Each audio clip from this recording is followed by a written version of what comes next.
Bonjour et bienvenue à cette nouvelle capsule financière.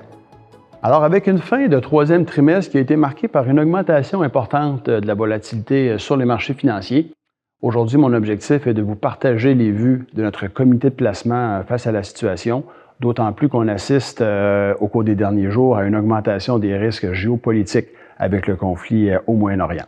Alors, sans plus tarder, débutons cette nouvelle capsule financière. Alors, tout d'abord, si on jette un œil à l'inflation, des chiffres un peu plus élevés que prévu auxquels on a assisté là, les derniers chiffres étant du mois d'août, qui sont naturellement explicables par une augmentation importante du prix de l'énergie. Alors, on a vu le prix du pétrole entre le mois de juin et le mois de la fin septembre augmenter de 40 %. C'est clair qu'avec le conflit actuel, là, dans les derniers jours, cette augmentation-là va se poursuivre, donc on aura certainement un impact aussi au niveau de l'inflation. On a également eu vendredi dernier des chiffres impressionnants au niveau de la création d'emplois. Alors aux États-Unis, alors qu'on s'attendait d'avoir environ 170 000 nouveaux emplois, le chiffre est sorti à presque le double. Donc on demeure qu'un chômage à 3,8 % et c'est quand même surprenant de voir une économie aussi résiliente alors qu'on a augmenté de façon très importante, comme vous le savez, les taux d'intérêt. Le taux directeur canadien est maintenant rendu à 5 %. On parle de 5,5 du côté US. Et on voit également, lorsqu'on met ce cycle de hausse de taux-là en perspective, que c'est le cycle de taux le plus agressif qu'on n'a pas connu depuis une quarantaine d'années. Alors, on voit que en espace très restreint de seulement 18 mois, on a déjà atteint un cycle très élevé en ayant une croissance de 5 % du taux d'intérêt. Donc, c'est quelque chose qui, naturellement, devrait avoir tôt ou tard un effet dans l'économie. Toutefois, lorsqu'on regarde le consommateur, pour l'instant, il n'a pas commencé à plier les genoux. On voit que depuis la COVID, on voit un comportement qui est même venu accélérer les dépenses quand on regarde, entre autres, là, les ventes au détail. Alors, imaginez que vous êtes dans le camp de la Banque du Canada ou de la Réserve fédérale américaine. Vous avez augmenté vos taux de 5 %, 5,5 %, et vous voyez que ça n'a pas encore d'impact au niveau du consommateur. C'est sûr qu'on n'est pas intéressé de commencer à parler de baisse de taux tant qu'on n'aura pas naturellement vu des impacts là, qui vont affecter l'économie. Et naturellement, on peut toujours ramener les raisons de ça au fait que nous avons créé malgré nous, une épargne additionnelle à cause de la COVID parce que on a reporté des dépenses de consommation discrétionnaire, des voyages ou d'aller manger au restaurant. On a été très subventionnés durant ces périodes-là et on estime que la COVID a créé environ 2200 milliards d'épargne additionnelle qui s'est fait gruger au cours des derniers mois. Donc, malgré les hausses de taux, il n'y a pas eu de traction à ce niveau-là parce que l'argent était déjà disponible. Et on voit que cette épargne-là va prendre fin au cours des prochaines semaines. Et c'est là qu'on va vraiment voir le comportement et quels seront les impacts de tout ça dans l'économie. Tout ça, ça reste quand même que ça l'a fait augmenter les taux d'intérêt aussi des obligations. Et c'est ça principalement qui explique la chute de la plupart des classes d'actifs au mois de septembre. Un discours de la Réserve fédérale américaine qui dit les taux vont demeurer plus hauts pour plus longtemps que ce que le marché anticipe. Et c'est ce qu'on peut faire, c'est ce qu'on peut voir ici que les taux canadiens et américains des obligations d'une durée de 10 ans sont maintenant rendus à 4 et à 4,6 % Et donc, quand on regarde l'économie, plus les taux sont élevés, plus ça coûte cher aux entreprises d'emprunter et naturellement, plus le consommateur va être affecté. Alors, c'est ce qui fait que quand on regarde la fin du troisième trimestre, toutes les classes d'actifs ont connu des baisses. Le marché américain, en date du 30 septembre, demeure le grand gagnant avec une performance là, tout à fait notable de 13 % depuis le début de l'année.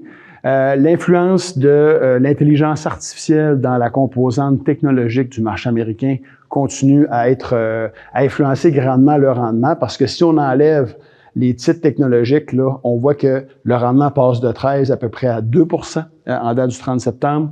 On a un marché canadien qui est sous la performance habituelle avec seulement 3 % après 3 trimestres. Et on s'enligne encore pour avoir, avec les hausses récentes de taux, une performance négative au niveau du marché obligataire. Donc l'année passée, moins 12 % dans les obligations. Cette année, moins 2 à moins 3 %. Donc, 2 années consécutives de rendement négatif au niveau des obligations, c'est quelque chose qu'on ne voit pas souvent. Et malgré le fait qu'on voit des hausses de taux récentes, c'est bon de les remettre un petit peu en perspective parce que les taux d'intérêt sont actuellement revenus dans une normalité. Depuis 150 ans, quand on regarde le rendement d'une obligation de 10 ans américaine, le taux moyen de 4,5, on est à 4,6 aujourd'hui. Donc oui, les taux paraissent avoir augmenté parce qu'on était dans une région, une zone qui était anormalement faible depuis la crise financière, mais aujourd'hui, c'est plus la normalité dans laquelle nous sommes à l'heure actuelle.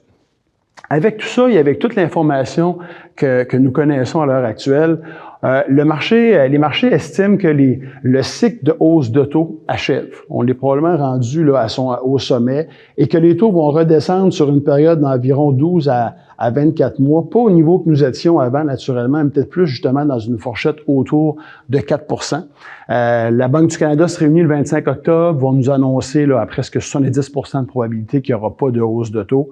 La Réserve fédérale américaine, on parle d'une rencontre le 1er novembre, également de très forte probabilité qu'il n'y aura pas de hausse de taux. Et l'incertitude actuelle va peut-être même les réconforter de ne pas toucher au taux actuellement parce qu'il y a déjà une volatilité là, qui s'est installée.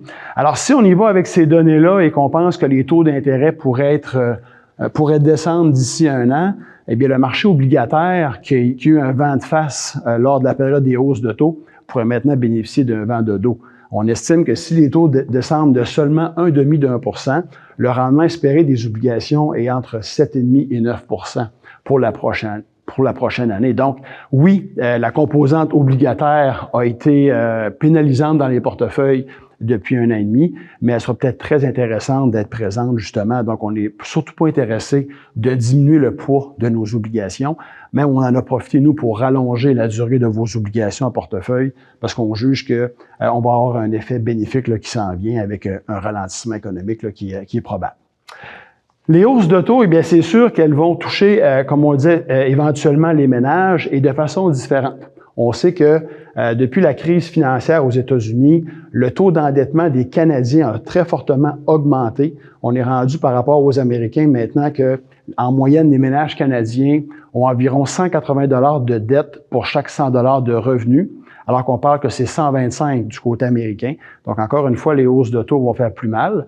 Est-ce que ça signifie qu'on va vivre un crash immobilier canadien comme les Américains ont eu durant la crise financière? Ce n'est pas ce qu'on pense. Principalement dû au fait qu'on a quand même déjà une rareté de logements aujourd'hui. On parle qu'il manque 3 millions de logements au Canada. Et on a une relation également du fait que parmi les pays du G20, on est le pays qui accueille proportionnellement le plus d'immigrants et les mieux scolarisés en plus.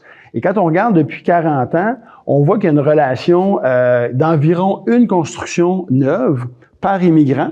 Et là, on assiste actuellement à un ratio qui a 4 immigrants pour une nouvelle construction d'une résidence. Donc, l'offre et la demande va demeurer très serrée et c'est ce qui fait qu'on ne pense pas que le marché immobilier canadien va avoir une correction qui pourrait être très importante là, due à ces facteurs-là.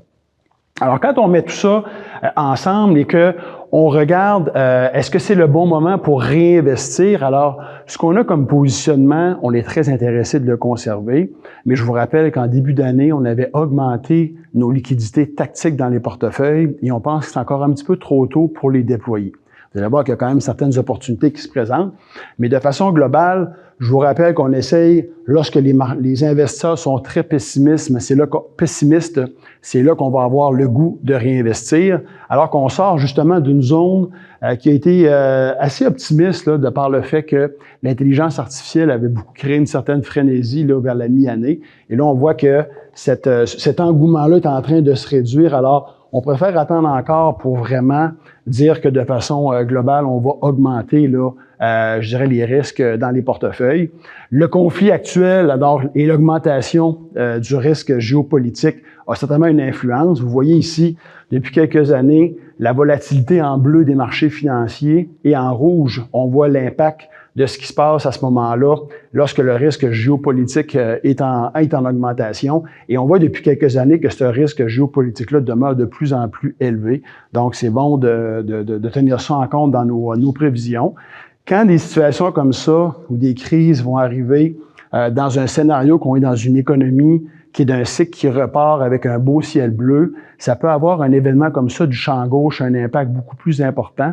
Mais quand on regarde actuellement, comme on est déjà dans une économie qui risque d'avoir une décélération, alors ça ne change pas vraiment le positionnement. D'un point de vue financier, naturellement, le drame humain reste entier, mais d'un point de vue positionnement en portefeuille, c'est pas quelque chose qui va venir changer notre influence, ce n'est que de prendre un peu plus de prudence et un peu plus de patience pour réinvestir. Alors, comme je vous le disais, dans un marché comme ça, on se prépare à saisir les opportunités, donc présente ces opportunités-là déjà au niveau des obligations. Au niveau des actions, on voit des opportunités quand on regarde des corporations canadiennes comme TELUS ou comme la Banque de Nouvelle-Écosse, je pourrais vous nommer la Banque CIBC. Ça n'arrive pas souvent qu'on voit des titres de qualité comme ça reculer de 35-36 %, offrir des dividendes là, de plus de 6 à 7 %. Alors, dans ce contexte-là, d'ailleurs, je vous rappelle, ceux qui aiment les statistiques, que depuis 35 ans, lorsque les banques connaissent une année de rendement négative, l'année suivante, elles font une performance moyenne de plus 12 %. Et c'est arrivé seulement à 2 reprises que les banques ont eu 2 années consécutives de rendement négatif. Et lorsque ensuite, la période qui suit l'année suivante, on parle de performance de plus de 40 %. Alors, c'est sûrement le temps de commencer à se tremper un petit peu les pieds, sans, encore une fois, en se gardant des munitions, parce qu'il y aura sûrement des opportunités encore plus grandes qui vont s'en venir. Mais ceci étant dit, là, c'est le temps d'avoir les yeux ouverts et c'est ce qu'on fait quotidiennement là, en suivant vos portefeuilles. Alors, en espérant que cette capsule financière vous ait plu, si vous avez des questions, n'hésitez pas à contacter un des membres de notre équipe. Ça nous fait toujours plaisir de vous parler. Sur ce, bon automne.